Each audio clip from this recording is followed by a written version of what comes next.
మీరు ముఖ్యంగా ఈ హాల్ని మనం సృష్టించిన కార్యక్రమానికి శ్రీ గణేశ్వర గౌడ్ గారు ఇచ్చినందుకు వాళ్ళకు కృతజ్ఞత తెలుపుతూ అభివందనలు తెలుపుతున్నాను.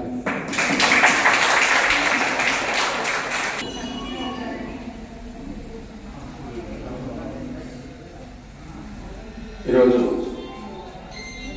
యోగా శిక్షణ కార్యక్రమానికి వచ్చినటువంటి గౌరవనీయులు మన ఎంఆర్ఓ గారికి, ఎంపీడీఓ గారికి, యువాడి గారికి, శిక్షణకు సంబంధించినటువంటి సచివాలయ సిబ్బందికి, నా తోట వచ్చినటువంటి మిత్రులకు, అంగన్వాడీ ఐకేపీ స్టాఫ్కి అందరికీ కూడా నా యొక్క ధన్యవాదాలు. నా మిత్రుడైనటువంటి మరి జయరాం గారు, రత్నపల్లి నుంచి ఆనంద్ గారు అందరూ కూడా వచ్చారు. మరి ప్రధాని గారు అందరూ కూడా ఈ యొక్క శిక్షణ కార్యక్రమాన్ని ఏర్పాటు చేసి అందరినీ ఆరోగ్యవంతులుగా తీర్చిదిద్దాలనేటువంటి ఆశయంతో ఈ యొక్క కార్యక్రమాన్ని ఏర్పాటు చేయడం జరిగింది. దానికి అనుగుణంగా ఇక్కడ శిక్షణ ఏర్పాటు చేసి మరి ఈ శిక్షణ ద్వారా గ్రామంలో కూడా యోగా శిక్షణలు అందరినీ ఆరోగ్యవంతులుగా తీర్చిదిద్దే విధంగా ఈ యొక్క ప్లేస్లో ఈ యొక్క శిక్షణను ఏర్పాటు చేసి రేపు ప్రధాని గారు జరగబోయేటువంటి వైజాగ్ ఎక్కడో కార్యక్రమాన్ని ఏర్పాటు చేస్తున్నాడు. మరి ఆ కార్యక్రమాన్ని కూడా జయప్రదం చేయాలనేటువంటి ఆశయాలతో అందరినీ కూడా ఈ యోగా ద్వారా శిక్షణ పొందించి అందరినీ కూడా అన్ని గ్రామాల్లో ఈ యొక్క డిపార్ట్మెంట్ వారు ఈ శిక్షణని అమలు చేస్తూ అందరినీ ఈ యోగా నేర్పిస్తారని చెప్పేసి ఉద్దేశంతోనే ప్రభుత్వం ఏర్పాటు చేసింది. దానికి అనుగుణంగా ఈరోజు ఈ యొక్క భాగంగా నాకు ఇక్కడికి ఇన్వైట్ చేయడం జరిగింది. దానికి అందరికీ కూడా మీ అందరికీ కూడా ధన్యవాదాలు తెలియజేసుకుంటూ ఈ యొక్క కార్యక్రమాన్ని జయప్రదం చేసి మీరంతా ఉత్తీర్ణులై 10 మందికి ఈ యోగా శిక్షణ అందిస్తారని ఆశిస్తూ సెలవు తీసుకుంటాను.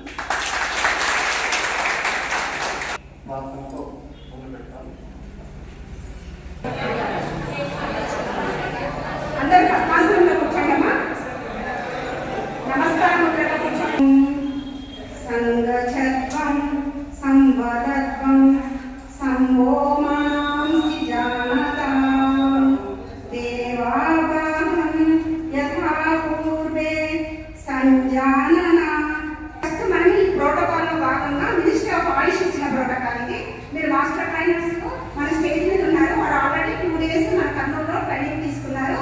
వాళ్ళని ఫాలో అవుతూ మీరు ట్రైనింగ్ అవుతారు. మనం ముందు దీంట్లో సూక్ష్మ వ్యాయామాలు ఉన్నాయి, చాలా క్రియలు అంటారు వీటిని.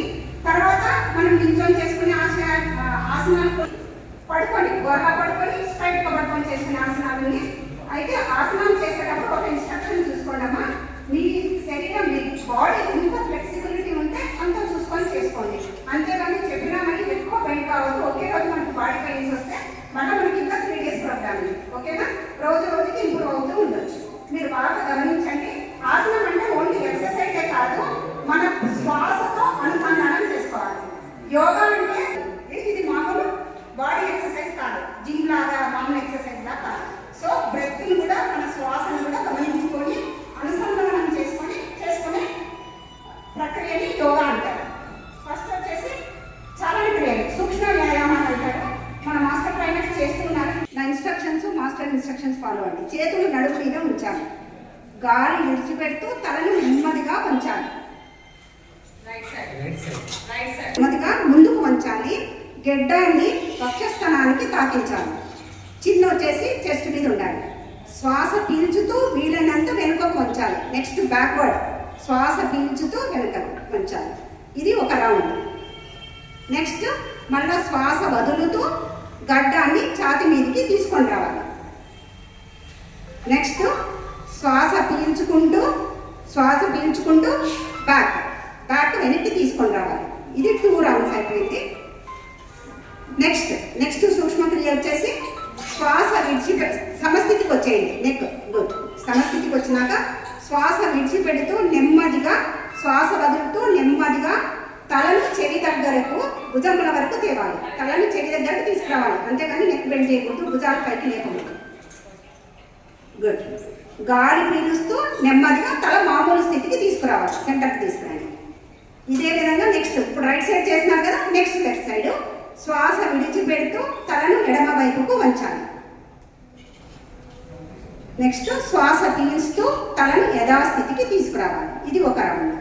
నెక్స్ట్ ఇంకా సెకండ్ రౌండ్. ప్రతి ఒక్క సూక్ష్మక్రియ కానివ్వండి, ఆసనాలు కానివ్వండి, మామూలు స్థితికి తీసుకురావాలి. నెక్స్ట్ సెకండ్ వైపు లెఫ్ట్ సైడ్ శ్వాస విడిచిపెడుతూ తలను ఎడమ వైపుకు వంచాలి.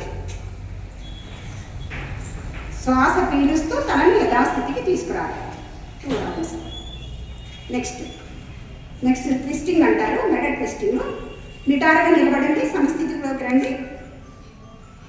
శ్వాస విడిస్తూ నెమ్మదిగా తలను కుడివైపు భుజం వైపు గడ్డంకి సమాంతరంగా ఉండేలా చేసుకోవాలి. Yes, correct. నెక్స్ట్ శ్వాస పీలుస్తూ తలను యథాస్థితికి తీసుకురావాలి. నెక్స్ట్ ఇటువైపు శ్వాస విడిచిపెడుతూ తలను ఎడమ వైపుకు తిప్పాలి. ఇందాక రైట్ సైడ్ తిప్పినారు కదా, నెక్స్ట్ లెఫ్ట్ సైడ్. నెక్స్ట్ శ్వాస పీలుస్తూ తలను యథాస్థితికి తీసుకురావాలి. తలను కుడివైపుకు తీసుకురావాలి. కుడివైపు రైట్ సైడ్. నెక్స్ట్ శ్వాస పీలుస్తూ తలను యథాస్థితికి తీసుకొని రావాలి. నెక్స్ట్ శ్వాస విడిచిపెడుతూ తలను ఎడమ వైపుకు తిప్పాలి. పీలుస్తూ తలను యథాస్థితికి తీసుకురావాలి. సో 3 క్రియలు చేసుకున్నాం మనము. గుండ్రంగా ఒకే రీతిలో తిప్పాలి. మాస్టర్స్ని గమనించండి. గుడ్. నెక్స్ట్ తలను వ్యతిరేక దిశగా పూర్తిగా రొటేట్ చేయాలి. బాగా చేస్తున్నారు.